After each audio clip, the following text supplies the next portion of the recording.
നമസ്കാരം. പശ്ചിമ ബംഗാളിൽ SIR-നെതിരായിട്ടുള്ള പ്രതിഷേധം എന്ന പേരിൽ ജുഡീഷ്യൽ ഉദ്യോഗസ്ഥരെ ആക്രമിച്ച സംഭവത്തിൽ ഭീകരബന്ധമുണ്ട് എന്ന് സംശയം. NIA ഭീകരവിരുദ്ധ അന്വേഷണ ഏജൻസിയായ NIA ഈ കേസിൻ്റെ അന്വേഷണം ഏറ്റെടുക്കണമെന്ന് ഇപ്പോൾ തെരഞ്ഞെടുപ്പ് കമ്മീഷൻ ആവശ്യപ്പെട്ടിരിക്കുകയാണ്. അതിൻ്റെ ഭാഗമായി NIA കേസിൻ്റെ അന്വേഷണം ഏറ്റെടുത്തു കഴിഞ്ഞു. NIA ഇപ്പോൾ ബംഗാളിലെത്തി പ്രാഥമികമായ വിവരങ്ങൾ ശേഖരിച്ചു വരികയാണ്. വലിയ ജനക്കൂട്ടമാണ്, നമ്മളിപ്പോൾ ദൃശ്യങ്ങളിൽ കാണുന്നത് പോലെ വലിയ ജനക്കൂട്ടമാണ് ഈ 7 ഉദ്യോഗസ്ഥരെ തടഞ്ഞു വെച്ചത്. അത് വെറുതെ ഒരു തടഞ്ഞുവയ്പല്ല. നമുക്കറിയാം, വോട്ടർ പട്ടിക സൂക്ഷ്മ പരിശോധനയ്ക്കെതിരെ ബംഗാളിൽ വലിയ പ്രതിഷേധമുയരുകയാണ്. പ്രതിഷേധത്തിന് പലപ്പോഴും ചുക്കാൻ പിടിക്കുന്നത് തൃണമൂൽ കോൺഗ്രസ് ആണ്. അവിടുത്തെ ഭരണകക്ഷിയായ മുഖ്യമന്ത്രി മമതാ ബാനർജിയുടെ രാഷ്ട്രീയ പാർട്ടിയായ തൃണമൂൽ കോൺഗ്രസ് തന്നെയാണ്. ഈ തൃണമൂൽ കോൺഗ്രസ് ആർക്ക് വേണ്ടി അല്ലെങ്കിൽ എന്തിനു വേണ്ടി SIR-നെ എതിർക്കുന്നു എന്ന് ചോദിച്ചാൽ അവിടെയുള്ള മുസ്ലിം മതമൗലികവാദ സംഘടനകളെ പ്രീണിപ്പിക്കാൻ വേണ്ടിയിട്ടാണ് ഈ SIR-നെ എതിർക്കുന്നത്. SIR ഉപയോഗിച്ച് അല്ലെങ്കിൽ വോട്ടർ പട്ടിക സൂക്ഷ്മ പരിശോധനയ്ക്ക് ശേഷം പുറത്തുപോയത് രാജ്യത്തെ മുസ്ലിങ്ങളാണ് എന്ന് വരുത്തി തീർക്കാനാണ് തൃണമൂൽ കോൺഗ്രസും അതുപോലെ തന്നെ മുസ്ലിം മതമൗലികവാദ സംഘടനകളും ശ്രമിക്കുന്നത്. യഥാർത്ഥത്തിൽ SIR-നെതിരെ പരാതിയുണ്ടെങ്കിൽ ബോധിപ്പിക്കാൻ തെരഞ്ഞെടുപ്പ് കമ്മീഷനെ രേഖകൾ സഹിതം ബോധിപ്പിക്കാനുള്ള എല്ലാ അവസരങ്ങളും ഉണ്ടായിരുന്നു.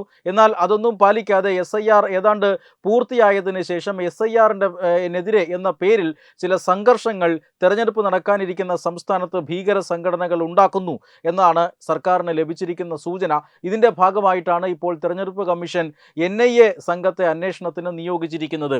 കഴിഞ്ഞ ദിവസം സുപ്രീം കോടതി അതിരൂക്ഷമായ വിമർശനമാണ് ഈ സംഭവത്തിനെതിരെ ഉയർത്തിയത്. അതായത് 7 ജുഡീഷ്യൽ ഉദ്യോഗസ്ഥരെ, SIR-മായി പുലബന്ധം പോലുമില്ലാത്ത 7 ജുഡീഷ്യൽ ഉദ്യോഗസ്ഥരെയാണ് തടഞ്ഞു വെച്ചത്. അത് വെറുതെ ഒരു തടഞ്ഞുവയ്പല്ല, 9 മണിക്കൂറാണ്. ഈ 7 ജുഡീഷ്യൽ ഉദ്യോഗസ്ഥരിൽ 3 പേർ സ്ത്രീകളാണ്. സ്ത്രീകളടക്കമുള്ള ജുഡീഷ്യൽ ഉദ്യോഗസ്ഥരെ 9 മണിക്കൂർ നേരം തടഞ്ഞു വെച്ചിരുന്നു. അവർക്ക് ഭക്ഷണമോ വെള്ളമോ അല്ലെങ്കിൽ മറ്റാവശ്യങ്ങൾ നിർവഹിക്കാനുള്ള സൗകര്യമോ എല്ലാം നിഷേധിച്ച് വലിയ ജനക്കൂട്ടം, അതായത് ആയിരക്കണക്കിന് ജനങ്ങളാണ് ഈ ഉദ്യോഗസ്ഥരെ തടഞ്ഞു വെച്ചിരുന്ന കെട്ടിടത്തിന് ചുറ്റുമുണ്ടായിരുന്നത്. ഒരു കാരണവശാലും പോലീസ് സേനയോ മറ്റോ അകത്തേക്ക് പ്രവേശിപ്പിക്കില്ല എന്ന വാശിയിലായിരുന്നു. അങ്ങനെ ഒരു ആഹ്വാനത്തോടാണ് ഇത്തരത്തിൽ വലിയ ജനക്കൂട്ടം അവിടെ തടിച്ചുകൂടിയത്. ഇങ്ങനെ ഒരു വലിയ ജനക്കൂട്ടത്തെ അവിടെ ആഹ്വാനപ്രകാരം തടിച്ചു കൂട്ടുകയും അവിടെ ക്രമസമാധാന പ്രശ്നങ്ങൾ ഉണ്ടാക്കുകയും ഈ 7 ഉദ്യോഗസ്ഥരുടെയും ജീവന് പോലും ഭീഷണിയാകുന്ന തരത്തിലേക്ക് ഈ സമരം പോയി എന്നുള്ളതാണ്. അതായത് ഈ സമരങ്ങൾക്കെല്ലാം ആഹ്വാനം ചെയ്തത് AIMIM നേതാവ് മുഫക്കറുൽ ഇസ്ലാം എന്ന വ്യക്തിയാണ്, എന്ന നേതാവാണ്, രാഷ്ട്രീയ നേതാവാണ്. ഇയാളെയാണ് അറസ്റ്റ് ചെയ്തിരിക്കുന്നത്. സുപ്രീം കോടതിയുടെ വിധി, രൂക്ഷ വിമർശനം കഴിഞ്ഞ ദിവസം വന്നതിന് ശേഷം പോലീസ് നിരവധി പേരെ അറസ്റ്റ് ചെയ്തിരുന്നു. എന്തുകൊണ്ടാണ് ഇത്രയും വലിയൊരു സംഭവം? 9 മണിക്കൂർ ഈ രാജ്യത്തെ പ്രധാനപ്പെട്ട ഉദ്യോഗസ്ഥന്മാരെ തടഞ്ഞു വെച്ചിട്ട് എന്തുകൊണ്ട് പോലീസ് നടപടി സ്വീകരിച്ചില്ല? പോലീസ് സർക്കാരിന് വേണ്ടി ഒത്താശ ചെയ്തു കൊടുക്കുകയാണോ?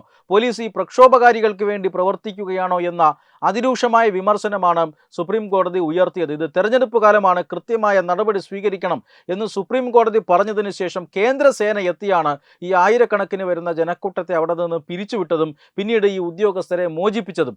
വീണ്ടും ഈ ഉത്തരവാദികളായ അവർക്കെതിരെ നടപടി സ്വീകരിക്കുന്നതിൽ പോലീസ് വലിയ അനാസ്ഥ കാട്ടിയിരുന്നു. പിന്നീട് സുപ്രീം കോടതി വീണ്ടും ഇടപെടൽ വരുത്തിയതിനെ തുടർന്നാണ് പോലീസ് നടപടിയെടുത്തത്. 23 പേരെ ഇതുമായി ബന്ധപ്പെട്ട് അറസ്റ്റ് ചെയ്തിരുന്നു.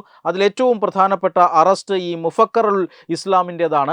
ഇയാളാണ് ഇതിൻ്റെ സൂത്രധാരൻ. ഇത്രയധികം ആളുകളെ ഇങ്ങനെ പ്രകോപനപരമായ പ്രസംഗങ്ങളിലൂടെ അവിടെ കൊണ്ടുവരികയും ഉദ്യോഗസ്ഥരുടെ ജീവന് പോലും ഭീഷണിയാകുന്ന തരത്തിൽ അവിടെ ക്രമസമാധാന പ്രശ്നങ്ങൾ ഉണ്ടാക്കുകയും ചെയ്തത് AIMIM നേതാവായ ഈ ഇസ്ലാമാണ്. അതോടൊപ്പം തന്നെ സെക്കുലർ ഫ്രണ്ട് എന്ന് പറയുന്ന മറ്റൊരു രാഷ്ട്രീയ പാർട്ടിക്കും, രാഷ്ട്രീയ പാർട്ടിയുടെ മേലങ്കി അണിഞ്ഞു നിൽക്കുന്ന ചില ഭീകര സംഘടനകൾക്കും ഇതിൽ ബന്ധമുണ്ട് എന്ന് സർക്കാരിന് വിവരം ലഭിച്ചിട്ടുണ്ട്. ഇതിൻ്റെ അടിസ്ഥാനത്തിലാണ് ഇന്ത്യൻ സെക്കുലർ ഫ്രണ്ട് ISF എന്ന പാർട്ടിക്ക് ഇതിന് പിന്നിൽ ബന്ധമുണ്ട്. അതുപോലെ തന്നെ AIMIM-ന് ബന്ധമുണ്ട്. ഇതിൻ്റെ എല്ലാം പിന്നിൽ ഭീകര സംഘടനകളാണ് എന്നാണ് സർക്കാരിന് ഇപ്പോൾ വിവരം ലഭിച്ചിരിക്കുന്നത്. അതിനെ തുടർന്നാണ് ഇപ്പോൾ തെരഞ്ഞെടുപ്പ് കമ്മീഷൻ നടപടി സ്വീകരിച്ചിരിക്കുന്നതും NIA അന്വേഷണത്തിന് ഉത്തരവിട്ടിരിക്കുന്നതും. സംസ്ഥാന പോലീസ് അന്വേഷിച്ചാൽ, സംസ്ഥാന പോലീസ് എപ്പോഴും ഭരണകൂടത്തിന് അനുകൂലമായ നിലപാട് സ്വീകരിക്കുന്ന സേനയായി മാറിക്കഴിഞ്ഞിരിക്കുന്നു. തെരഞ്ഞെടുപ്പ് കാലത്ത് പോലും സ്വതന്ത്രവും നീതിയുക്തവുമായ തെരഞ്ഞെടുപ്പ് നടക്കാൻ അനുവദിക്കാത്ത വിധത്തിൽ ഭരണകൂടത്തിൻ്റെ ഇടപെടൽ ഉണ്ടാകുന്നു എന്നുള്ളതിൻ്റെ തെളിവാണ് ഈ തെരഞ്ഞെടുപ്പ് കമ്മീഷൻ്റെ തീരുമാനം. കേന്ദ്ര ഏജൻസികളെ ഈ അന്വേഷണത്തിന് വേണ്ടി നിയോഗിച്ചിരിക്കുന്നു. നേരത്തെ തെരഞ്ഞെടുപ്പ് കമ്മീഷൻ മാൾഡ SP-യെ നേരിട്ട് വിളിച്ചു വരുത്തി കാര്യങ്ങൾ ആരാഞ്ഞിരുന്നു, റിപ്പോർട്ട് തേടിയിരുന്നു. പക്ഷേ ആ സമയത്താണ് സംസ്ഥാന പോലീസിൻ്റെ ഒരു നിസ്സഹകരണം തെരഞ്ഞെടുപ്പ് കമ്മീഷന് ബോധ്യപ്പെട്ടത്. അതിനെ തുടർന്ന് നടത്തിയ പ്രാഥമിക അന്വേഷണത്തിൽ ഇതിന് ഭീകരബന്ധമുണ്ട്, ഇതിന് പിന്നിൽ ചില ഭീകര സംഘടനകളുണ്ട്, പ്രത്യേകിച്ചും തെരഞ്ഞെടുപ്പ് നടക്കാനിരിക്കുന്ന സംസ്ഥാനത്ത് അത്തരം സംഘടനകളെ ഇത്തരത്തിൽ സ്വതന്ത്രമായി പ്രവർത്തിക്കാൻ അനുവദിച്ചുകൂടാ എന്ന് തെരഞ്ഞെടുപ്പ് കമ്മീഷൻ വിലയിരുത്തുന്നു. അതിൻ്റെ ഭാഗമായിട്ടാണ് തെരഞ്ഞെടുപ്പ് കമ്മീഷൻ പിന്നീട് തൊട്ടു പിന്നാലെ NIA സംഘത്തിന് അന്വേഷണം കൈമാറുന്നത്. ഇപ്പോൾ NIA സംഘം മാൾഡയിലെത്തി പ്രാഥമിക വിവരങ്ങൾ ശേഖരിച്ചു വരികയാണ്. ബംഗാൾ സംസ്ഥാനം മുഴുവൻ വലിയ ജാഗ്രതയിലാണ്. ഇപ്പോൾ തെരഞ്ഞെടുപ്പ് 2 ഘട്ടങ്ങളിലായിട്ടാണ്, ഈ മാസം 23-നും 29-നും 2 ഘട്ടങ്ങളിലായിട്ടാണ് ബംഗാളിൽ തെരഞ്ഞെടുപ്പ് നടക്കാൻ പോകുന്നത്. എന്നാൽ ആ തെരഞ്ഞെടുപ്പ് അട്ടിമറിക്കാൻ ഭീകര സംഘടനകൾ ഇടപെടൽ നടത്തുന്നുണ്ടോ എന്ന സംശയമാണ് ഈ മാൾഡ സംഭവത്തിൽ നിന്ന് അടക്കം തെരഞ്ഞെടുപ്പ് കമ്മീഷന് ചില സൂചനകൾ വരുന്നത്. ഇതിൻ്റെ ഭാഗമായിട്ടാണ് NIA അന്വേഷണം നടത്തുന്നത്. നിരവധി പേരെ NIA ഇതിനോടകം തന്നെ ചോദ്യം ചെയ്തു കഴിഞ്ഞു എന്നും സൂചനകളുണ്ട്. എന്തായാലും SIR കഴിഞ്ഞ കുറേ നാളുകളായി സംസ്ഥാനത്ത് SIRുമായി ബന്ധപ്പെട്ട പ്രവർത്തനങ്ങൾ നടന്നു വരികയാണ്. കടുത്ത എതിർപ്പാണ് ഭരണകക്ഷിയായ തൃണമൂൽ കോൺഗ്രസിൻ്റെ ഭാഗത്തു നിന്നും SIR നടപടിക്രമങ്ങൾക്കെതിരെ ഉണ്ടാകുന്നത്. BLOമാരെ ഭീഷണിപ്പെടുത്തുന്നു, BLOമാരെ ഉപയോഗിച്ച് പ്രചരണം നടത്തുന്നു. സുപ്രീം കോടതി വരെ കേസുമായി പോയി. സുപ്രീം കോടതിയിൽ മമതാ ബാനർജി സ്വന്തമായി വക്കീലായി, അല്ലെങ്കിൽ വക്കീൽ കോട്ട് അണിഞ്ഞുകൊണ്ടാണ് സ്വന്തമായി വാദിക്കാൻ പോയത്. പക്ഷെ അതും ഫലമുണ്ടായില്ല. ഈ SIR നടപടികൾ തടസ്സപ്പെടുത്താനുള്ള ചില തൽപര കക്ഷികളുടെ ശ്രമങ്ങളുടെ ഭാഗമായിട്ടാണ് മാൾഡയിൽ നടന്ന അക്രമം എന്ന് ഇപ്പോൾ സുപ്രീം കോടതി വരെ വിലയിരുത്തിയിരിക്കുന്നു. എന്തായാലും മമതാ ബാനർജിയുടെ മറ്റൊരു നീക്കത്തിന് കൂടി തടയിട്ടിരിക്കുകയാണ്. പക്ഷേ ഇപ്പോൾ ആ തട വന്നിരിക്കുന്നത് സുപ്രീം കോടതിയിൽ നിന്നാണ്. വെബ് ഡെസ്ക് തത്തുമൈ ന്യൂസ്. HIV അണുബാധ സന്തോഷപൂർണമായ ഒരു ജീവിതത്തിന് തടസ്സമല്ല. HIV അണുബാധയ്ക്ക് ഫലപ്രദമായ ചികിത്സ ഇന്ന് ലഭ്യമാണ്. ഇതിന് യഥാസമയം അണുബാധ കണ്ടെത്തുന്നതും കാലേക്കൂട്ടി ചികിത്സ നടത്തേണ്ടതും അത്യാവശ്യമാണ്. സൗജന്യമായ ചികിത്സയും മാർഗനിർദ്ദേശങ്ങളും സർക്കാർ ആശുപത്രികളിലെ ART അഥവാ ഉഷസ് കേന്ദ്രങ്ങളിൽ ലഭ്യമാണ്. ആരോഗ്യ സംരക്ഷണം ഓരോരുത്തരുടെയും ഉത്തരവാദിത്തമാണ്.